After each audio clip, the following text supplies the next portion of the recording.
football coach, eventually ended up as a college president in South Carolina.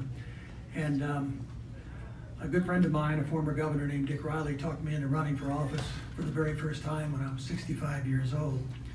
I toyed with the idea of writing a book, "Be careful if you run for office, you might win," because I did. And I ran as a Democrat in South Carolina, which is about like running as a third-party candidate.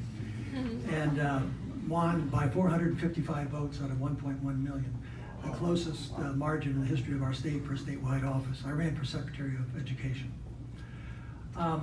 So that was my introduction to politics. In that year, which was 2006, a gentleman I did not know, Oscar Lovelace, decided to run for the first time also, and he ran for governor. He's a family practitioner, he's in the back of the room. Ultimately ended up being the co-founder of a new political party with me. Oscar ran as a Republican, as I said, against a soon-to-be infamous governor, an incumbent named Mark Sanford, who was on the Appalachian Trail by way of Argentina. Oscar, of course, didn't win because the Republican Party embraced their incumbent, but over that 4-month period, he gave it one hell of a try. I've already told you I did win, so what he experienced for 4 months, I experienced for 4 years. And saw that the Democratic Party, like the Republican Party, was really not interested in representing voters or in solving problems, or really even following through on the rhetoric that they espouse.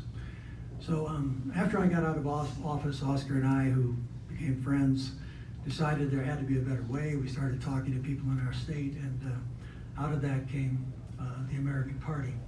The party was certified in 2014 in South Carolina, so we've been at this now with our sleeves rolled up and sweat on our brows for 4 years.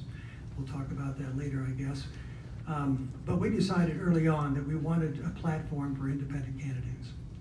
And we wanted to provide an option for independent voters, and that the parties could not and would not self-correct. It had to be done from outside, it had to be done on the ballot. And that's why we're firm believers in the party option. And I'll share that bias with you right up front, because I know that's a big part of our discussion here over the next day and a half. Thank you.